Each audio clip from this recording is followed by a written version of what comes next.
कल लोकसभा में तो आज राज्यसभा में वंदे मातरम को लेकर पक्ष और विपक्ष के बीच जमकर महाभारत हुई। वंदे मातरम के मूल गीत के टुकड़े करने का मुद्दा आज राज्यसभा में गृह मंत्री ने उठाया और कांग्रेस और नेहरू पर सवाल उठाए तो कांग्रेस की तरफ से मोर्चा संभाला मल्लिकार्जुन खड़गे ने। बीजेपी पर इसे लेकर बंगाल में सियासी फायदा उठाने के प्रियंका गांधी के आरोपों का भी अमित शाह ने आज जवाब दिया। सुनिए वंदे मातरम पर आज पक्ष विपक्ष के बीच कैसे सियासी दंगल का मैदान बन गई संसद।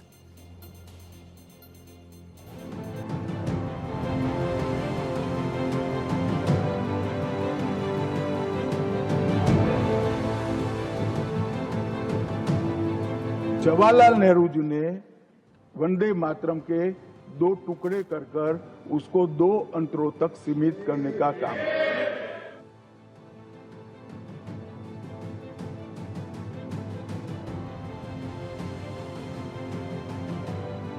हम आज यहाँ ये बहस क्यों कर रहे हैं? हमारा राष्ट्रगीत है, इस पर क्या बहस हो सकती है?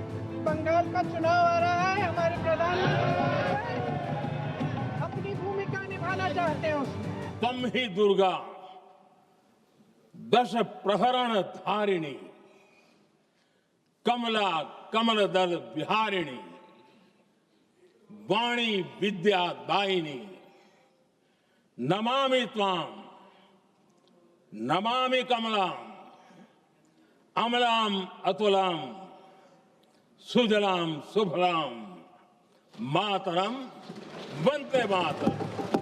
ये वंदे मातरम के मूल गीत का वही अंश है जिसे देश का राष्ट्रगीत अंगीकार करते समय मूल गीत से हटा दिया गया था। एक दिन पहले राष्ट्रगीत वंदे मातरम पर लोकसभा में बहस के दौरान प्रधानमंत्री नरेंद्र मोदी ने इस गीत के उस अंश का पाठ किया जिसे वंदे मातरम से हटाने का आरोप देश के पहले पीएम जवाहरलाल नेहरू और कांग्रेस पर लगाया था। अब राज्यसभा में वंदे मातरम पर बहस के दौरान गृह मंत्री अमित शाह भी ऐसे ही आरोप लगाते हुए कांग्रेस पर जमकर बरसे।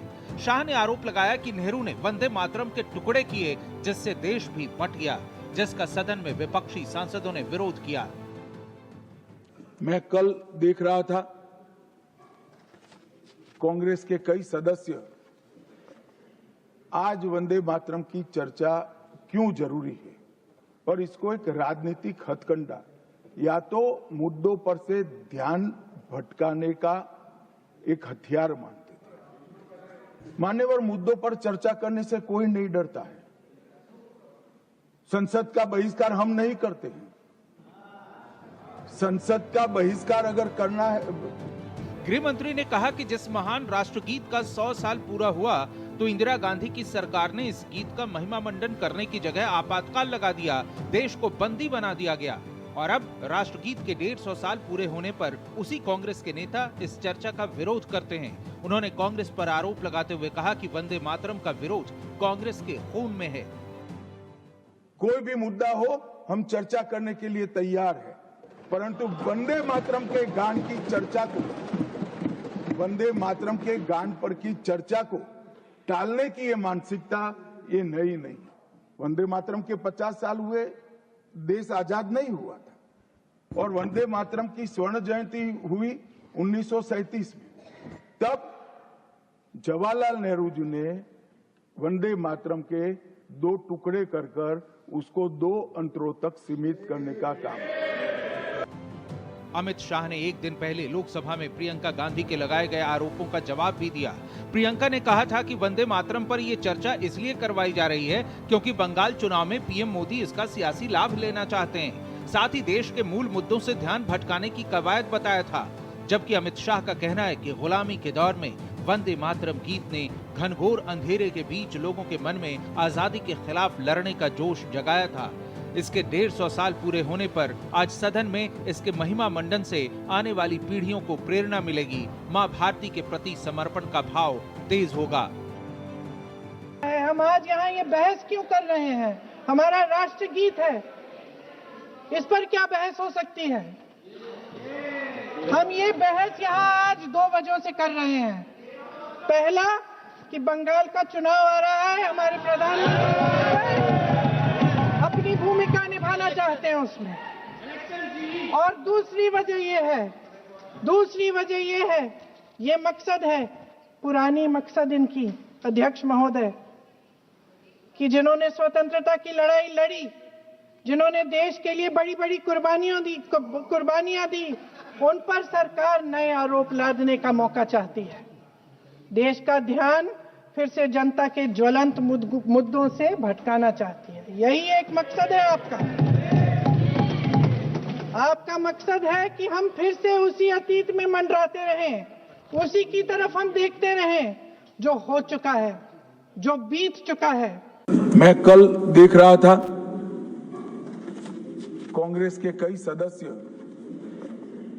आज वंदे मातरम की चर्चा क्यों जरूरी है और इसको एक राजनीतिक हथकंडा या तो मुद्दों पर से ध्यान भटकाने का एक हथियार मानते थे।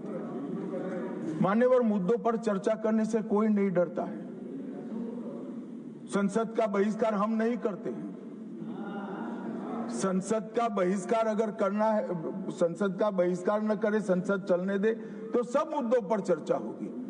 हमें कुछ डरने जैसा नहीं है, छिपाने जैसा नहीं है। कोई भी मुद्दा हो हम चर्चा करने के लिए तैयार है, परंतु वंदे मातरम के गान की चर्चा को, वंदे मातरम के गान पर की चर्चा को टालने की ये मानसिकता ये नई नहीं है। गृह मंत्री ने जोर देते हुए कहा कि उनकी सरकार है जिसने राष्ट्रगीत वंदे मातरम के 150 साल पूरे होने के मौके पर भारत सरकार की ओर से साल भर का कार्यक्रम आयोजित करने का फैसला लिया, जिसके तहत साल भर तक कई कार्यक्रम आयोजित कर देश की आत्मा इस राष्ट्रगीत की भावनाओं को जन जन के मन में स्थापित रखा जाए। लेकिन अमित शाह के नेहरू पर प्रहार के जवाब में मल्लिकार्जुन खड़गे ने कहा कि राष्ट्रगीत के छंदों पर कई बड़े नेताओं ने मिलकर प्रस्ताव पास किया था, फिर बीजेपी हर हमेशा नेहरू को टारगेट क्यों करती है? महात्मा गांधी जी, आपको ऑब्जेक्शन है? मौलाना आजाद जी, पंडित नेहरू जी, नेताजी सुभाष चंद्र बोस जी, डॉक्टर राजेंद्र प्रसाद जी, सरदार पटेल जी, जेपी कृपलानी जी, गोविंद वल्लभ पंत जी, ये सभी नेता लोग एक सहमति से उन्होंने कहा ये कांग्रेस वर्किंग कमेटी के प्रस्ताव और ये प्रस्ताव में क्या है, वर्किंग कमेटी में मंजूर हुए। क्या नेहरू जी अकेले के? क्या गांधी जी नहीं थे? सुभाष चंद्र बोस नहीं थे? कृपलानी नहीं थे? मदन मोहन मालवीय नहीं थे? आजाद जी नहीं थे? इनका अपमान कर रहे हो आप, इन सब का अपमान कर रहे हो। बीजेपी सांसद मनोज तिवारी ने भी कांग्रेस पर आरोपों को दोहराते हुए अतीत के अलावा वर्तमान में भी गांधी नेहरू परिवार पर गंभीर आरोप लगाए। समस्या ये है कि वो अब देश के लिए नहीं लड़ रहे हैं, अब कांग्रेस देश से लड़ रही है। वंदे मातरम के टुकड़े टुकड़े इसी कांग्रेस ने किए, देश के टुकड़े टुकड़े इसी कांग्रेस ने किए और बाद में टुकड़े टुकड़े करने के नारा देने वालों को इसी कांग्रेस ने अपनी पार्टी में लिए। स्वयं कांग्रेस ने कभी मुस्लिम लीग के दबाव में, कभी किसी के दबाव में, इन्होंने हमारी धार्मिक भावना के भी टुकड़े टुकड़े किए हैं। तो प्रियंका जी जो बोल रही हैं वो वंदे मातरम का विरोध कर रही हैं, वो वंदे मातरम की चर्चा का विरोध कर रही हैं। लोकसभा के बाद राज्यसभा में भी वंदे मातरम पर बहस के दौरान सत्तारूढ़ बीजेपी के निशाने पर पूर्व पीएम जवाहरलाल नेहरू और कांग्रेस पार्टी का तुष्टीकरण रहा। यहाँ भी कांग्रेस ने पलटवार किया और बीजेपी पर आरोप लगाए। संसद में चली बहस का पहला हासिल सांस्कृतिक विरासत का सम्मान है और ऐतिहासिक तथ्यों को सामने लाना है और साथ ही नई पीढ़ी को इससे परिचित कराना भी रहा। लेकिन इस बहस के दौरान सियासी नफा नुकसान के विश्लेषण से इनकार नहीं किया जा सकता। देश की संसद और उसकी कार्यवाही देश की जनता के लिए है। अब आम जनता को तय करना है कि राष्ट्रगीत वंदे मातरम पर किसका अप्रोच ईमानदार है। Bureau report, Bharat express.